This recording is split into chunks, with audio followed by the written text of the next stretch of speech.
Brother మీ పేరు? నా పేరు పైల మహేష్. ఏ ఊరండి మీది? మాది విజయనగరం. ఓకే. మొత్తానికి ఇప్పుడు ఆంధ్రప్రదేశ్లో కూటమి ప్రభుత్వ పరిపాలన చూసుకుంటే ప్రత్యేకంగా చెప్పుకోవాల్సిన అవసరం లేదు. ఉత్తరాంధ్రలో మొన్న ప్రధానంగా చూసుకుంటే పేరు మాత్రం మారుమోగిపోతుంది.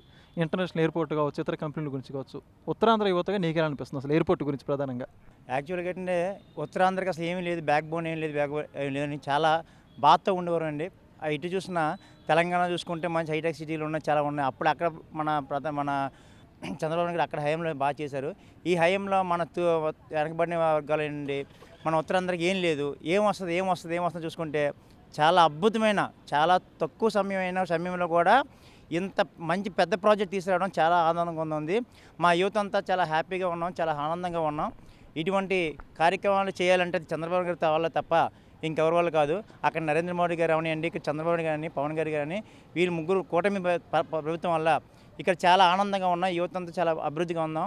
మా యువత అందరికీ మంచి జాబులు వచ్చేంత వస్తుందని చాలా ఆనందపరంగా ఉన్నాం. ఎయిర్పోర్ట్ వెనకాల ఎవరు కూర్చుందంటారు? జగన్మోహన్ రెడ్డి గారిదా, చంద్రబాబు గారిదా? సార్, చంద్రబాబు నాయుడు గారిది విజన్ సార్. విజన్ ఉన్న నాయకుడు చంద్రబాబు నాయుడు. వీడికి ఏం తెలుసు అంటే ప్రజావేది కూల్చడం, వీడికి ఎక్కడెక్కడ చనిపోయిన వాళ్ళు ఉంటే చనిపోయిన వదిలేస్తాడు. ఎవడైతే చంపేశాడో వాడి దగ్గరికి వెళ్ళి ఆనందం చేస్తాడు. వీడు సైకో పరిపాలన సార్. వాడికి ఏం తెలుసు? వాడి సభ్యుడు మనం ఆడుకోవడం మనం వృధా. ఇప్పుడున్న యూత్ అందరూ అసలు ఏం చేశారంటే మా యూత్ అందరికీ గంజాయి వ్యాపారం, గంజాయి మత్తులు మమ్మల్ని పడుకొని పెట్టడం, వైన్ షాప్ పడుకొని పెట్టడం, ఇది తప్ప ఆంధ్రప్రదేశ్కి వాడు చెప్పింది ఏంటి? చేపల వ్యాపారం, కోడిపిల్లలు అంటాడు, ఒకడు కోడిపిల్ల మంత్రి అంటాడు, ఒకడు చేపల మంత్రి అంటాడు. అవగాహన లేని మంత్రులతో కానీ, అవగాహన లేని నాయకుడితో కానీ మనం ఏంటి మాట్లాడుకున్నాం. అందుకే ప్రజలు బుద్ధి చెప్పి 11 సీట్లకు వాళ్ళు కూర్చొని పెట్టారు. ఉత్తరాంధ్రకి సంబంధించి గత ప్రభుత్వం అసలు ఏం చేయలేదా? మటన్ షాపులు పెట్టింది సార్, వైన్ షాపులు పెట్టింది సార్, గంజాయి షాపులు పెట్టింది సార్, ఫ్లోటింగ్ బీచ్ పెట్టారు. అది ఎక్కడ ఉంది? సముద్రం మధ్యలో ఉంది. అది వెళ్ళామంటే దానికి ప్లేస్ లేదు, ఏమీ లేదు. అది పూర్వంలో మునిగిపోయింది తెలియదు, తేలిపోయింది తెలియదు. అది ఆయన చెప్పాలి ఎక్కడ కట్టారు, ఏం చేశారు చెప్తే అక్కడికి వెళ్ళి మీరు రిబ్బన్ కటింగ్ చేసుకుంటాం. యువతకు ఉపాధి అవకాశాలు కానీ గతంలో ఏమి లేవు. మత్తులో ఉన్నాం సార్. ఆ మత్తులో ఆయన ఏం చేసింది? ఆయన మర్చిపోయాడు. మత్తు ఎక్కిపోయి మేము మాకు ఆయన చేసింది అంటే గంజాయిగా మొప్పాడు, వైన్ షాప్ పెట్టాడు, టీచర్స్ని తీసుకెళ్లి, ఎడ్యుకేటెడ్ పీపుల్ టీచర్ని తీసుకెళ్లి వైన్ షాప్ దగ్గర లైన్ కట్టించాడు. ఇప్పుడు ప్రధానంగా చూసుకుని మరి కూటమి ప్రభుత్వం వచ్చాక పరిస్థితులు ఎలా మారాయి అసలు? ఇప్పుడు ప్రపంచం మ్యాప్లో మన ఆంధ్రప్రదేశ్ కూడా ఒక పాయింట్లో చూపిద్దామనే ఆలోచనతో ఇప్పుడున్న కూటమి ప్రభుత్వ నాయకులు చంద్రబాబు నాయుడు గారని, మోడీ గారు అవని, పవన్ కళ్యాణ్ కానీ మంచి ఆలోచనతో ఉన్నారు. ఈ ప్రభుత్వాన్ని ఎవరు కొట్టడానికి లేదు. వీడి ప్యాలెస్లో పడుకొని పక్క కళ్ళ కన్నా తప్ప పబ్జీ గేమ్ ఆడుకొని తప్ప దేనికి పనికిరాడు.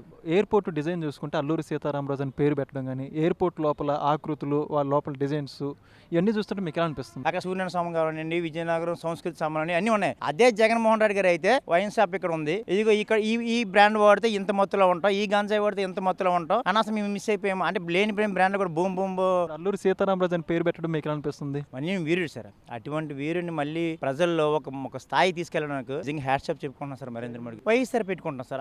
జగన్మోహన్ రెడ్డి పెట్టుకుంటే వాళ్ళ తాత రాజమోహన్ రెడ్డి గారి పేరు కానీ, జగన్మోహన్ రెడ్డి ఫ్యామిలీ కూడా కత్తులు పట్టుకున్నారు, బాంబులు పట్టుకున్నారు, వాళ్ళ పేరు పెట్టుకుంటారు. రాజరాజరెడ్డి పేరు ఎవరున్నారు కదా, వాళ్ళ పేరు పెట్టుకుంటారు. వాళ్ళు కట్టుకుని వాళ్ళ తాత పేరు సార్. అయితే రాజశేఖర పెట్టే ఇంకెవరికి ఉండరు. ప్రపంచంలో ఎవరైనా ఫ్యాక్షనిస్ట్ ఉన్నారంటే వాళ్ళ ఫాదర్. మరి వాళ్ళ చిన్నాన్న గారు ఉన్నారంటే మరి గొడ్డల పోటుకో గుండెపోటు ఆయనే చెప్పాలా, అది మనకు తెలియదు. మరి సుధాకర్ గారు చనిపోయారంటే ఆయన మాస్క్. ఉత్తరాంధ్ర యువతగా కూటమి ప్రభుత్వానికి మీరు ఏం చెప్పాలనుకుంటున్నారు? ఇక్కడ ఈ కూటమి ప్రభుత్వం ఉండి మా ఉత్తరాంధ్రకి ఇంత చక్కగా డెవలప్ చేసి చాలా తక్కువ సమయంలో మా యువత అందరికీ మంచి అవకాశం ఇచ్చేందుకు పేరున నరేంద్ర మోడీ గారికి, చంద్రబాబు నాయుడు గారికి, అలాగే పవన్ కళ్యాణ్ గారికి ధన్యవాదాలు తెలుపుకున్నా సార్. నా పేరు మానాపురం రాజేశ్వర, మా దత్తిరాజారి మండలం దత్తి అండి. ఇక్కడికి ఎయిర్పోర్ట్ రావడం చాలా ఆనందంగా ఉంది, చాలా హ్యాపీగా ఉన్నాము. మా కుటుంబ సభ్యులు, మా గ్రామ ప్రజలు అందరూ ఆనందంతో ఉన్నారు. చంద్రబాబు నాయుడు గారి వల్ల, మోడీ గారి వల్ల వచ్చిందని నేను ఆనందిస్తున్నాం, చాలా హ్యాపీగా ఉన్నాం.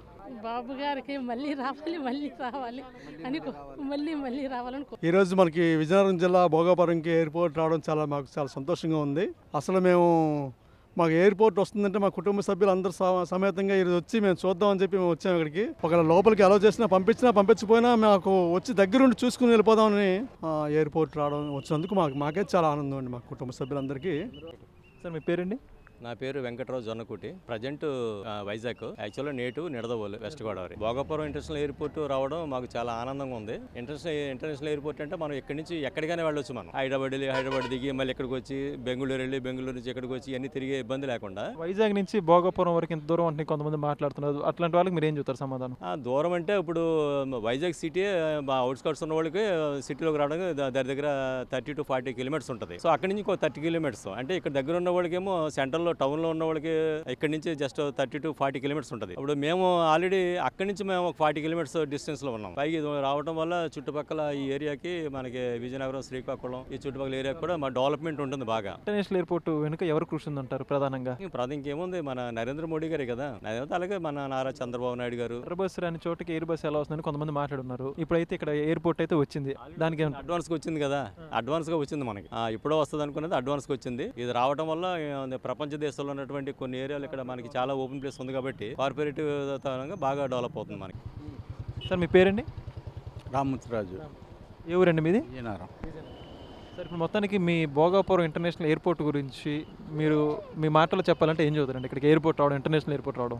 ఒక మారుమూల గ్రామాలుగా ఒక మూలన ఉండేవి, ఎక్కడెక్కడికో వెళ్ళేవాళ్ళం ఇక్కడి నుంచి. అదంతా మనిషి ఇంటర్నేషనల్ అంతా ఇక్కడ దగ్గరికి వచ్చిందంటే అదంతా మాకు ఈ ఏరియాకి అంతా కన్వీనియంటే కదా. ఎక్కడెక్కడి నుంచి మేము ఎక్కడికి వెళ్ళవలసింది పోయి అందరూ మా దగ్గరికి వచ్చే స్టేజ్ వచ్చింది కదా. అలాగే ఏ పంటలు పండించుకొని వ్యవసాయదారంగా ఇలాగ ఉండేవారు. ఇది బిజినెస్ పరంగా ఏదో బాగా ఇంప్రూవ్ అంటున్నారు కాబట్టి అన్ని విధాలుగా కూడా వీళ్ళందరూ బయటికి వెళ్ళేవారు. బాగుంటుంది కదా. ఈ వ్యవసాయాలు ఇవన్నీ పంట పండించుకున్న వాళ్ళు కూడా ఇంటర్నేషనల్గా పంపించుకోవడానికి బిజినెస్ పరంగా బాగా ఇంప్రూవ్ అవడానికి మంచి బాగుంటుంది. ఇక్కడ భూముల రేట్లు ఎలా ఉన్నాయండి? ఇప్పుడు గతంలో ఎయిర్పోర్ట్ రాకముందు ఇప్పుడు ఎయిర్పోర్ట్ వచ్చాక భూముల రేట్ల పరిస్థితి ఎలా ఉందంటారు? ఎయిర్పోర్ట్ వచ్చాక ఇంకా ఇంప్రూవ్ అయిపోయి బాగా అమ్ముకున్న డబ్బులు కావాలని ఆశించాం. వ్యవసాయదారు ఎవడ ఉన్నాడంటే దీన్ని బేస్ చేసుకొని కొంచెం రేట్ ఎక్కువ వస్తుంది కదా, ఉంచుకోవడానికి చూసుకొని అమ్ముకుంటాం. మీ ప్రాంతంలో ఇటువంటి ఎంత పెద్ద అంతర్జాతీయ ఎయిర్పోర్ట్ వస్తుంది అని మీరు ఊహించారా? ఊహించడం అంటే రాష్ట్ర విభజన వచ్చినప్పుడు ఏదో ఒక ఇంప్రూవ్మెంట్ ఉంటుంది పక్కాగా. ఉత్తరాంధ్రకి వెనకబడిన జిల్లాలు కదా చేస్తారు అనుకున్నాం. ఆ విధంగా ఇది ఇచ్చి బాగా మంచి పని చేశారు. మంచి ఇంప్రూవ్మెంటే అది. ఇప్పుడు దీనికి సంబంధించి ఈ యొక్క ఎయిర్పోర్ట్లో ఎవరి కృషి ఉందంటారు మీకు సంబంధించి మీ అభిప్రాయం? వాళ్ళకి ఒక మాస్టర్ ప్లాన్ అంటూ ఉంటుంది కదా. విజన్ సీఎంలకు ఉంటుంది, సెంట్రల్ వాళ్ళకి ఉంటుంది. ఆ విజన్ ప్రకారం ఇంప్రూవ్మెంట్ అన్న విజన్ వాళ్ళకి ఉంటుంది కాబట్టి దాని ప్రకారం వాళ్ళు ఇంప్రూవ్ చేసుకుంటారు.